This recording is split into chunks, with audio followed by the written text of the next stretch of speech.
Hello and welcome to the Horse Race Politics podcast. My name is Louis Bromfield. I research politics at Swans University, and you don't want him. You didn't ask for him, but somehow he's still here. Nope, it's not a bad hangover. It's my co-host, Professor Matthew Wall. How are you doing? Yeah, I'm doing good. I was just saying, so it turns out that there's been an epidemic of like swan violations happening in the UK. Violations. That I was like totally unaware of. I never really found out either how the dogs and the cats of Springfield, Ohio, have been getting on after I think the Haitian. The Haitians were eating them, according to Trump. Issues. Maybe they just ran out of dogs and cats, and so they came to Swansea and just started eating, going through the parks and eating our swans. I've also been reflecting on all the times I've taken paracetamol after a night out. It explains a lot. Yeah, no, I think I have become more autistic over my lifetime. So that would, I guess that can explain it medically. I don't really understand the transmission mechanism. I don't. No, I think it's good that we have some kind of explanation for you, but I don't think you're going to get a lot of certainty for that. And if there's one person I trust to give me health advice, it is RFK Jr. The guy had a worm in his brain. I haven't had a worm in my brain, so he is a picture of health and vitality. Yeah, and, exactly. Virility, I think, is a good. So word. yeah, I mean, I don't know. It's increasingly a surreal. Well, I mean, it is literally one of these things where you kind of go, it's a cliche now to say this is all accelerating, this is all getting worse, this is getting more surreal. And yet when you kind of add up the insanity of this week, the Trump speech at the UN, that was particularly eventful, where we had like a 15-minute segment on how he would have done better if he had got the building contract 20 years ago. Yeah. It's increasingly difficult to distinguish like reality from dreams. I guess that's the experience that I'm having. Yeah. And I think in a way these are all trends. Like we're going to talk about some of the kind of deeper mechanisms that sit underneath. But there is a sense of things kind of accelerating nearly exponentially. Yeah. Which somehow, even when you follow this stuff, kind of wrong foots you every single week. You could not predict the Swans. I couldn't have predicted. I couldn't have predicted that would come out of Nigel Farage's mouth. No. And as we were saying before the episode started, I've listened to like half an hour of British morning drive time radio, apparently detailing like the scale and nature of this. It's an epidemic of swan eating. I walk past the Swans every day in Brindle and I hadn't realised that there were kind of dark forces. The numbers are dwindling each week. Yeah. No, you walk past them and they've all got like a black armband around one of their feathers. There's loads of them. So yeah, it's been, I think for most people who like follow the news, it's been an incredibly surreal, I think is probably it's kind of a postmodernist, like Baudrillard would love this shit, like because nothing makes sense anymore. Everything is what everyone says it is or not. Nothing ever happens. I heard the and like an amazing thing I was like BBC radio again, driving to work and just getting in my car, and I said like Donald Trump has said that Russia is a paper tiger, but Russia has replied that it is a real bear. And I just closed the door of my car. I'm like, what the hell kind of world are we in where like this is international relations? Yeah. And then that just gets overtaken with the Tylenol, and then that gets overtaken with I don't know whatever insanity these people, this kind of content generation that they're so proficient at. Yeah. And there had previously been, I think the kind of boundaries that, like we talked about the Overton window and the kind of idea of like a sort of a zone of exclusion in politics, wherein like being there was kind of punishing. Yeah. Like increasingly that's just dissolved. Exactly. And especially when you realize you can just sort of make up whatever reality you want. Yeah. But the kind of masking, as it were, of the more kind of racialized undertones of a lot of discourse has just been like jettisoned. Yeah. And again with Nigel Farage, who is the leader of the party polling best in the UK at the moment, although it's a minor party in politics, just shrugs his shoulders at the Tylenol paracetamol thing. So yeah, I don't know. I found it, even when you study this stuff and you can kind of see it coming when it comes, it's always surprisingly bad. So there we are. Oh my God, my body is failing me today. You know what? Fuck it. I'm not even going to continue that conversation. Let's just pivot, right? I've had enough. My body is telling me to move on. Because today you had an idea for what you wanted to do. I did. Yeah. So what is it? Yeah, and it's I guess it comes back to a question that ultimately, when you see these kind of shenanigans, Yeah. You kind of ask yourself, well, how do people kind of just ignore that, right? Yeah. And when we did a kind of what's the word, like a panel event on Donald Trump, Yeah. a couple of months ago now, and one of the kind of lines of thought we were developing there was around parasociality. Parasociality basically captures the concept of a kind of mediated relationship. So wherein you're kind of either like watching on like traditional media, reading regularly, but increasingly like in a sort of social media space, developing what feels like a friendship with people that you've never met. You know what I mean? Yeah. And especially people who've been in those kind of mediated spaces over like a sustained period of time. So obviously Donald Trump was the example we were discussing at that time because of The Apprentice, because of his involvement in wrestling, his kind of celebrity status meant that people felt like they knew him, right? And Nigel Farage has that, probably has the best developed persona in that sense of all of the British political party leaders at the moment. Yeah. And obviously in social media, that dynamic has kind of exacerbated because like it's a highly, like ultimately for people in that space, they need like you to kind of choose to subscribe to their feed. And it turns out kind of building a relationship, albeit one that is like completely illusory, right? There is no relationship. No, exactly. Is a really good strategy in the attention economy to kind of develop a successful brand. And yeah, I guess parasociality is the kind of social research concept that captures that. And I think it's been really I think the kind of psychology of that delusion is quite helpful for making sense of a lot of how people, if you like, feel emotionally or react to the images of different political leaders. And how few politicians have kind of managed to build that kind of parasocial dynamic. Yeah. Whereas, like, I don't know, again, you'd have to say Farage, albeit he's not a sort of a social media person, has quite an authentic feeling, coherent persona. He says it how it is. That's how it is always photoed in the pub having a beer. Always. Which is like most people, well, a lot of people like to do that. Yeah. Obviously, he went on I'm a Celebrity, Get Me Out of Here. Again, kind of building that kind of more like personal bloke-based kind of connection. Non-political. And to people.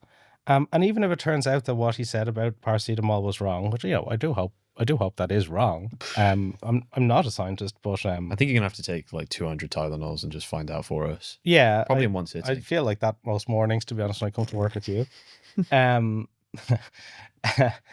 Like, but people have this kind of, feeling of a deeper relationship, and that can kind of enable a politician to like overcome a lot of kind of individual mistakes, if that makes sense. Yeah.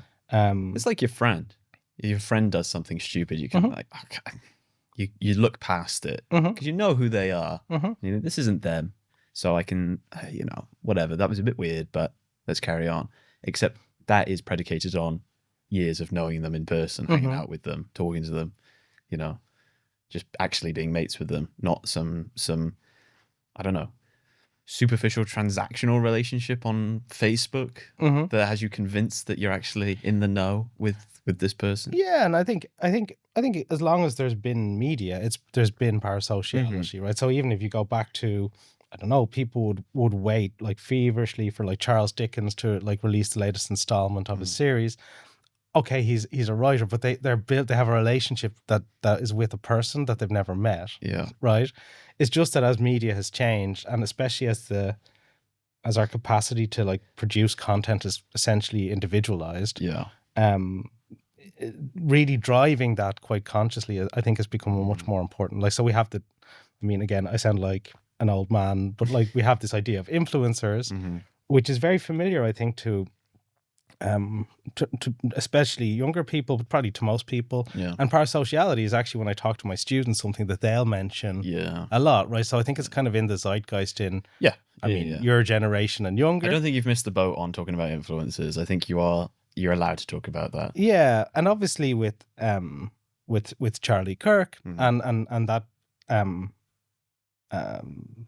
kind of that evolving story, we've seen these kind of dynamics at play, right? So have you? I've picked a case to go into more detail. Have you, or would you like me to start? Well, I was going to discuss a little bit of in the Sad Sack segment, Zara Sultana's ability to, her having developed a kind of an excellent set of sort of parasocial relationships through her social media, and perhaps having lost quite a lot of credibility in that space. But Zara Sultana was my pick for kind of someone like, AOC over in the States, who are also building this kind of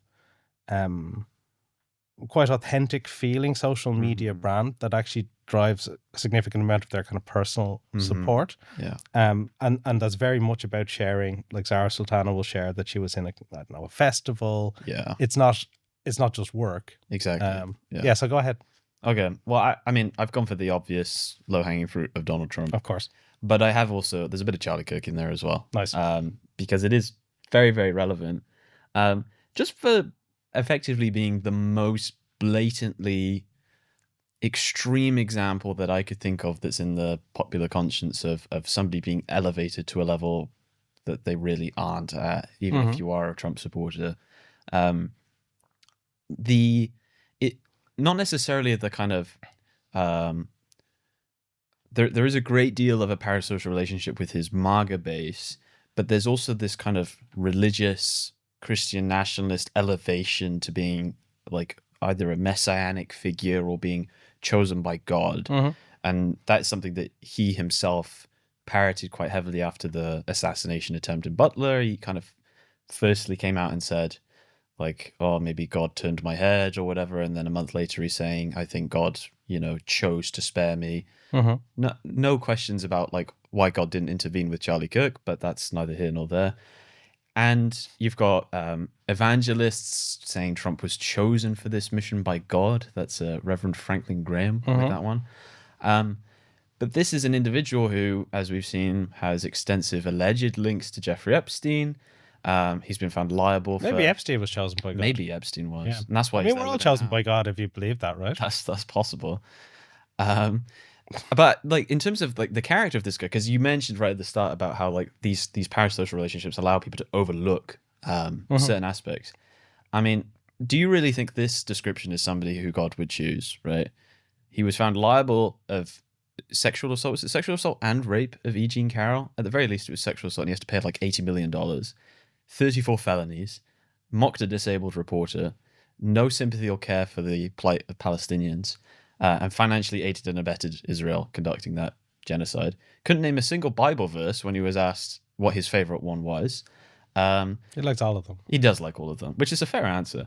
And he also cleared out... Do you remember when he cleared out supporters using like law enforcement and riot police so that he could get that photo up in front of the church, and he's like holding the Bible like backwards? It's really awkward. But there is a bizarre kind of... I feel like as much as people love Nigel Farage in this country, they don't think he's a god. Exactly. Yeah. It ends with like, oh, he's just a good bloke, and he seems like a normal lad that you go for a beer with. But Trump, it's like there's this deification of the man. Like, he has several things that kind of lend themselves to him kind of creating this. He basically walked into an extraordinarily toxic political climate of superstition, of kind of suppressed bigotry, that he then came in and just said, hey, it's okay for you to think all of these things. White supremacists being like the obvious example. Stand back and stand by. Stand back and stand by, right? Clear dog whistle to the Proud Boys, didn't condemn them at all. The man has great charisma, to say the least. He is genuinely hilarious. In my personal opinion, I think he's hilarious. That's kind of marred by the fact that he is, in charge of a lot of policy that is making people's lives substantially and quantifiably worse. But outside of politics, he is genuinely very funny. I remember I was watching what was I watching? I think I was watching a clip from like John Oliver the other day, and he was talking about uh, business corruption, and they had this quote from a show where a woman was asked to, I can't remember her name for the life of me, but she was asked to come on and basically take part in a debate on corruption, business corruption. And she would be the voice of, anti-corruption. And the first knee-jerk response she had to them on the phone was like, well, does that mean you've got somebody pro-corruption? Hard cut to Donald Trump on the phone saying, everyone's corrupt, everyone bribes other countries, we should be able to do it as well. So like, I think the other thing, and probably like the last thing I'll say, is that he also kind of generated a policy platform that is like a polyfill. Kind of like it is amorphous. It's whatever people want it to be. The only concrete policy that I can really point to that he's been kind of steadfast with over all the time we've known him is, well, not we've known him, that's Parasocial, but it's the wall and tariffs. And that's one policy per election cycle. Everything else is I don't know. I can't really point to it. There's all of these Supreme Court rulings are, consequences of his actions that he was always going to do. He never really said like, I'm going to pack the Supreme Court with 6 ultra-conservative justices, or the whole policy platform then just becomes to all these different fringe groups who have been told that you really shouldn't be a white supremacist, you really shouldn't hate women, you really shouldn't do any of this stuff. He just becomes the person that they want him to be, right? And he doesn't ever condemn. He doesn't ever, discourage or disparage supporters. And it's almost kind of hard to not love that if you were one of his supporters, right? This is a guy who's just saying, yeah, I love you. It doesn't matter who you are. Yeah, I think. So I think the way that he's built his kind of brand is extremely interesting, because I suppose if you're going to go back to the kind of who is Donald Trump, he's kind of like a fun billionaire, right? That's his like before The Apprentice, right? So he was always sort of in media, and I think he had this kind of image of someone who gets things done, and then he would say things that other people wouldn't say. Agreed. Right? Yeah. And I do think probably inside all of us is a kind of the id would be the Jungian concept, right? There are these kind of primeval feelings that are very difficult to override. And we often feel sort of ashamed of having those feelings. And then if somebody sort of tells you, hey, that's actually fine, that can be a kind of a way of a way of bonding people together. Yeah. But then I don't know. I think he does have a gift for, like, I mean, we were talking about when we were talking during the campaign about Harris and Trump. It was all about Trump. Trump was just sort of out generating. Like, Harris wasn't unable to kind of make the kind of content that Trump sort of just automatically does creates, right? So he's kind of nearly custom designed, and that sort of amorality, like as in a way his only belief is not having any beliefs, or more simply, like, that he's out to get whatever he can for himself, right? I do think, on to your question, like, that is very difficult to align, like, with what, like, like, my parasocial relationship with Jesus is tenuous, but as far as I know, Jesus was not all about just getting everything for yourself. Like, what I've read, he did say a few things that he said sort of wasn't aligned to that.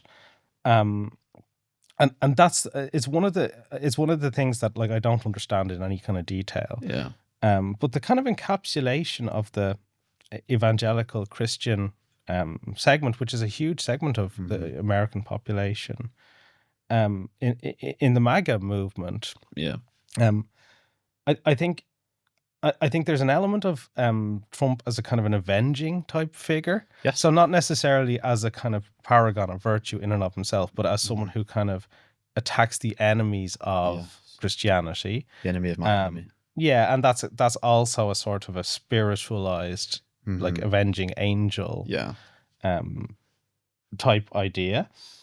Whereas Charlie Kirk was like Christian and was saying all the things that I suppose if you're very much somebody who doesn't believe in the separation of church and state, that you want to hear about. And if you're a horrendous bigot, it's Charlie says Kirk some nice spent things. a lot of time building parasocial relationships with a lot of people in the sense of having not just a sort of a shtick of doing these debates, but having a kind of a wider like family man, good Christian, ideal lifestyle image.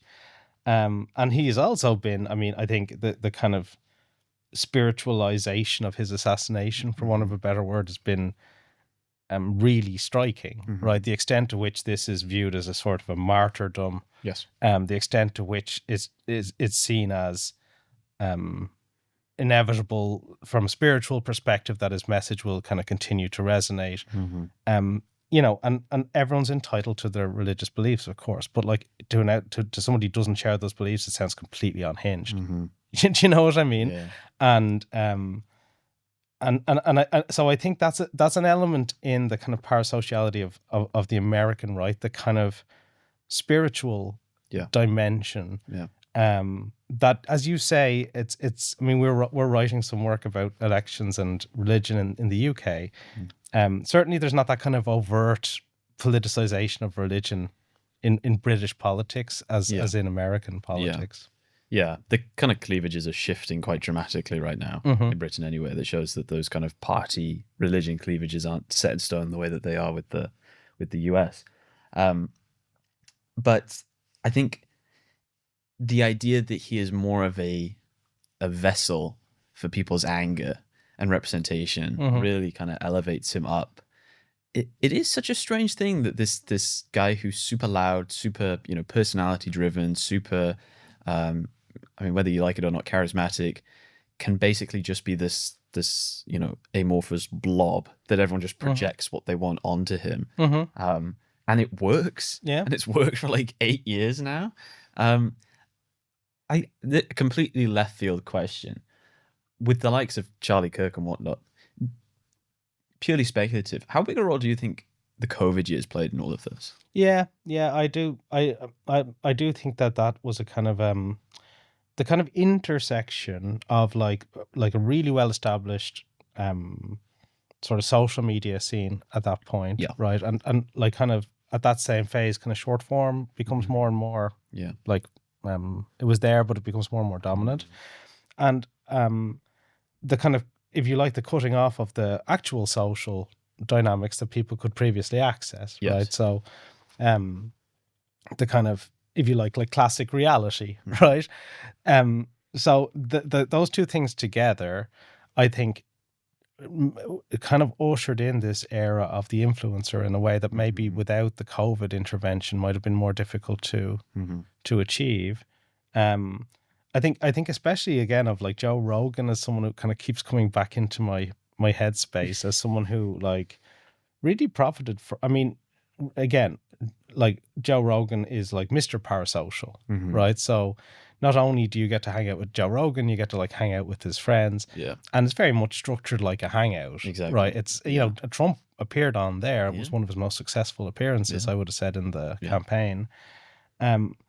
But also like it goes on for a few hours. And if you're just ambling around the house, you can put your headphones in and it's kind of like a screensaver for your brain. Yeah. And I do think that kind of there is a tension in terms of your sentiments towards other people between like parasocial and actual social dynamics, right?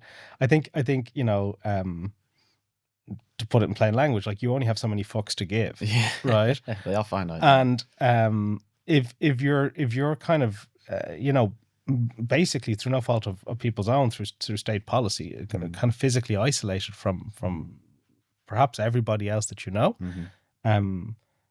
it's unsurprising that kind of care or that emotional component of your life will kind of shift into these kind of easily available like friendship simulations, I suppose, that you can access.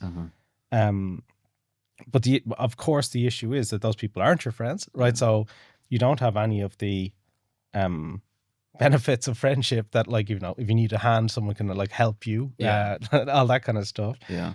There's also like a weird kind of financial element and transactional element to the parasocial relationships of if you can watch a live streamer for free, but you can pay and then you don't have to have ads interrupt your experience, or you get access to certain things. Or you can pay to have them read out a comment, or exactly, you can have your message sent to them, and it's like, this is the only obstacle that you need. If like you're extraordinarily busy, but all I had to do was slip you a $5 and I could guarantee your attention for just like a minute, right? That's what I do with the students at Swans University. Exactly, just in case you're wondering where your dissertation supervisor is. But like that's all it comes down to. That's the only obstacle, right? And I don't know, that really changes your relationship with someone if you can just be entitled to more of their time with money, right? I know we're, you know, cost of living crisis, but like, if all I had to do was pay £5 to have my favorite person reply to me, like, yeah, well, one of our favorite social media clips, I think we commemorate it with the poster in the office, is Cameo. Nigel Farage's appearance on Cameo, where he like looks straight into the camera and says, "Up the Ra." Up the Ra with his Starbucks cup. Yeah. So for unfamiliar listeners, that's a reference to the IRA, which was like a terrorist organization, which I don't think Nigel Farage really supports, but who knows? But he'd done this on Cameo, obviously just saying whatever's written down for him. Yeah. And then he'd come on Irish television to talk about how Ireland should leave the European Union, and he was confronted with the clip. But like, and the presenter goes, "Up the Ra, Nigel," really, and we have the poster of the kind of still of that wonderful moment. But yeah, I think in principle the idea, I mean, again, so for Raj's kind of embrace of Cameo, while just mostly just a kind of a way, something that people kind of laugh at, but it does give you a sense of, okay, like this is how people are sort of cashing in this parasociality. And Nigel Farage, as evidenced by his, you know, willingness to say pretty much anything for like £70 a pop on Cameo, isn't somebody who is afraid to exploit that parasocial dynamic for essentially financial. For £70, I would debase myself thoroughly on Cameo, but that's neither here nor there. Yeah, well, I know you've been working on the OnlyFans profile, so yeah. I mean, again, that's an angle that I have absolutely no insider knowledge of. But the idea that you can have that, again, paying to, and in that case, very intimate access to somebody, right? And that's, I'm not going to slate anybody for doing that, but it's about changing your relationship and how accessible other people are. It's the same thing with phones, right? It's like, you know, you have this on you all the time. I've sent you a message, you know, I'm entitled to that response. But now it's like, okay, well, if I slip you a tenner every month, now I get a lot, you know. Yeah, and I think that kind of again, I think a lot of these dynamics are deeply woven in human history. What's different is the extent to which it's all mediated now. Yes. Through screens. Yeah. And ultimately that physical dissociation, I think does increase the likelihood of like exploitation, manipulation as kind of just risks that arise with that. Whereas, it's much more costly to try and exploit or manipulate somebody who's in a physical space with you. Agreed. Because they might punch you just say no or walk away. Whereas in this kind of parasocial space, I think, how to say it, I think that distance, that sort of, there's me and then there's, how to describe it, the feeling in your imagination that you're actually in the room with someone, right, versus the reality that you're not. I think that kind of distinction is blurring more and more in society. And to go back to your actual question, I think COVID was like an accelerant to that process. I think it's nearly impossible to debate that that's true. Yeah. Cool. Well, I think we're going to the last like 10 minutes or so. Okay. So I will first of all throw out some honorable mentions for Matt's Wall of Great Crack versus the Sad Second. You can come in and clean up with the your actual decision. Absolutely. As you completely nullify my contribution. Wonderful. So I've got maybe 3 for both. Okay. Which is quite a lot. So we'll go quick fire. Number one, Vladimir Zelensky for great crack. He's had a great week. Trump has just basically come out and said Ukraine can win the war and have all its land back, which is very angering of Putin. He was not very happy with that. Paper tiger. Paper tiger. Real bear. Jimmy Kimmel sacked and then brought back to TV within days. And he's even had some high-profile Republicans like Ted Cruz on his side, which is he did cry in a speech, which I felt was a loss of dignity. He did do a little crying, but he's a multi. If you see me crying, if you see me crying on the podcast, like you're entitled to tell me that's not cool. Yeah, that's why you're in the corner, so you're away from me. You can face that way when you cry. I don't want to see it. And then finally, the Labour Party. I have them in my great crack this week because it seems that Keir Starmer has actually kind of woken up and realised that he's head of a left-wing party. They have, in the space of since our last episode, recognised the state of Palestine, announced plans for increasing devolution of powers to mayors, like controls of schools and hospitals. They're pushing through an employees' rights bill, which is quite nice. Proposed basically their own version of levelling up with this regeneration. I was listening to that this morning. Yeah, basically just going to give communities millions of pounds to do up the place, which is nice. And you know what is really just to say, apart from I think the Palestine recognition, these were all like Angela Rayner jams. Yeah. Angela Rayner projects coming to fruition. May she rest in peace. Yeah, thanks, Angela. She died for our sins. And they've also, one of the last thing that I've noticed is that they've actually all started to be quite bold in the media about actually just doing something about reform, about far-right nationalism, trying to reclaim the Union Jack, bit of patriotism in there, but like a very conscious recognition that the strategy that they're on right now is not working. And I mean, you just look at the polls, that's all the evidence you need of that. But it's like if Labour had been like this since day one, they would not be in this position. They were building the foundations. Like nobody knows what that means. Like what is building the bloody foundations? Exactly. Like why not just start in the delivery phase?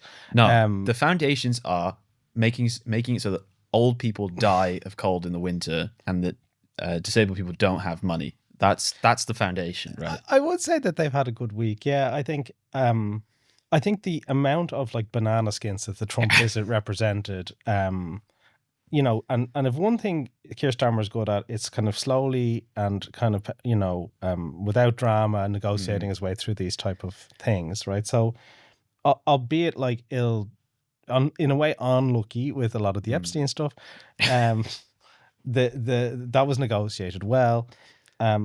As you say, they've been, I think, increasingly realizing they have to get on the front foot. Yes. But I'm seeing the word progressive being thrown around a lot as well, which is not exactly something that I'd expect from a party that just spent, you know, several months making the most vulnerable groups in society worse off. Progressive is not just an acknowledgement of we need to go a bit more left. It's an acknowledgement that we really need to go more left. Well, yeah, and I think there are also like internal dynamics in the Labour Party that might help explain that. I think Andy Burnham is in the papers today talking about how he's being encouraged to you know take a seat in Westminster and have a run the leadership. While not like nothing like Jeremy Corbyn, he would be relatively progressive. Yes. You'll have seen like Wes Streeting taking the fight to Nigel Farage, and he's another kind of leadership credentialed type individual. So Starmer and his team are under pressure, I think, to produce. But it's nice that maybe now they're conceding ground to progressives rather than the far right. You know, this is a Kamala Harris, Liz Cheney type moment where you're kind of just thinking maybe this is not the type of audience to pivot to. That's politics. You know, you do have to kind of balance. You know, as if you want to kind of be in charge, you do have to find a kind of coalition who will support you. I do think that Labour have disappointed a lot of people who voted for them as a sort of form of change. Yes. But they have, and just to say, I mean, with the Pride of Place, they have, that's the name of their levelling up. They're calling it Proud of Our Place. I just had Regeneration Initiative. Regeneration is a good word to use. It's not delivery, or whatever. I think it's always popular to spend money. And I think that's why leveling up was a very popular idea, but it also, there's a kind of a sense in which if Britain could be sort of equalize to an extent. Like there'd be a considerable growth because like a lot of air pockets of the UK are very deprived and consequently not producing much of economic output. So there's kind of a wonk logic to this approach. Starmer's going to announce it this afternoon in more detail, how it's going to actually operate. Cool. I reckon Swansea's in with a shout, right? We're pretty deprived. Well, big part of our budget is going into the Swans replacement fund because they've all been eaten. So we have to offset some of that. But R.I.P. May they rest in peace, all our lovely swans. Who is your great crack of the week? So, Great Crack and Sad Sack are intimately connected in terms of cause and effect. So, Zach Polanski, who easily won the leadership of the Green Party, is great crack. Mainly for two reasons. For in the first place, kind of being relatively confident and capable in his kind of media performances, right? So, for not having kind of given away too many hostages to fortune, but mainly for having kind of profited electorally and politically from the disintegration of the Your Party movement. Your Party being this coalition of independent MPs who have decided to band together and form a left-wing progressive socialist alternative led by Jeremy Corbyn, formerly of the Labour Party, and Zara Sultana. Yes, and I think the so you know, it's a very common dynamic. So I lived and studied in France. So like in French because in French like left politics, there are literally like there must be 30 different parties, all of which have slightly different kind of doctrinal emphases. Yeah. And it's a kind of a trope nearly about how unable the kind of further left groups are to actually organize effectively politically. And in my experience, that's because a lot of people in that side of things are quite like self-righteous, which like is fine. Well, it's fine. It is what it is. But they're also kind of convinced that, and they tend to read a lot and be very thoughtful about their own position. And if you ever go to a meeting of people like that, you basically get a series of like speeches disguised as questions, where everybody is basically trying to make everybody else agree with their exact way of seeing things. And so they're very prone to fracture. Yes. And indeed, like the Greens, I think, in terms of their political positioning, would have been quite vulnerable to your party. Yes. Mainly because while Polanski is kind of establishing himself as a good performer in media, like with Corbyn and Sultana here, you had a much more media. Like you have two people who have extensive parasocial relationships with the British population, at least the British on the left. And so these two in the end would have been sort of feeding from the same pool of members, of activists, of voters. So what happened to them to put them into the sad sack and benefit Zach Polanski? So Polanski, just by winning and sort of holding that position and you know, announcing I think a more urban green kind of eco-populism is his thing. Whereas there's also a more rural kind of vision of green politics that's about kind of rural rights and they don't quite go together. So anyway, so he's kind of put the Greens there.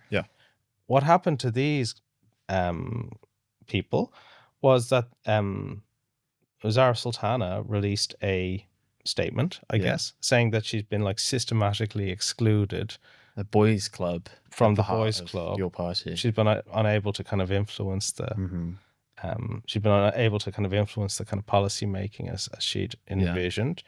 And I think that she was going to take like defamation, like legal action against like members of the boys' club. We had like a fracturing when it came to their mailing. So I signed up to their mailing list because I wanted to see what they were going to put out, what kind of policies that. I mean, I was interested to see what they do in Wales. With the proportional system here. Exactly, you know, they might have a chance.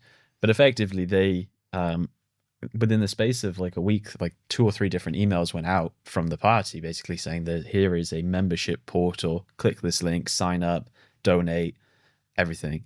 And then this was retracted almost immediately from the other faction of the party who said, you can't do this. So from my understanding, there's like a weird power sharing agreement of like one faction within the party controls the finances, another one controls like kind of the media, and it's a mess. When you only have like 6 MPs, like Reform are very well organized, and they only have 5, and one of them is a domestic abuser. Like, come on, the bar is very low right now. I think they have nonetheless kind of I think Corbyn released a sort of statement that didn't mention this whole drama. They plan to launch the party in November and write their own constitution. They've sent another email out like 2 days ago. Apparently, they're trying again. But we'll see, of course, you never know in politics, but it does seem to have kind of held them below the waterline, especially if you're like us, kind of zoning in on kind of the Welsh, the Senate elections next year. Yeah. The Greens are in a position to be like celebrating 1 seat in Wales. So the Greens are announcing their list. Yeah. You know what I mean? Yeah. Their established electoral force. Your party or whatever it goes on to be called, I think is just missed the boat really in terms of impacting. It needs a different name. I don't think your party is a good one because whenever you're talking about your party, it's making it sound like it's Louis' party. I don't like that. I don't think it's a good that's name. I think also an issue. Like the ambiguity about the name kind of symbolizes the inability to kind of cohere on a single message. So each like democratic socialism would be kind of unacceptable to a lot of these are the people. Evil words. And then the extent to which you're influenced by the work of Trotsky or Lenin or Marx or these are the kind of internecine struggles that kind of animate a lot of politics on the left, and whether the sad sacks render them completely fucking politically ineffective. I mean, literally you're stabbing yourself in the heart isn't a great way to start a political movement. No.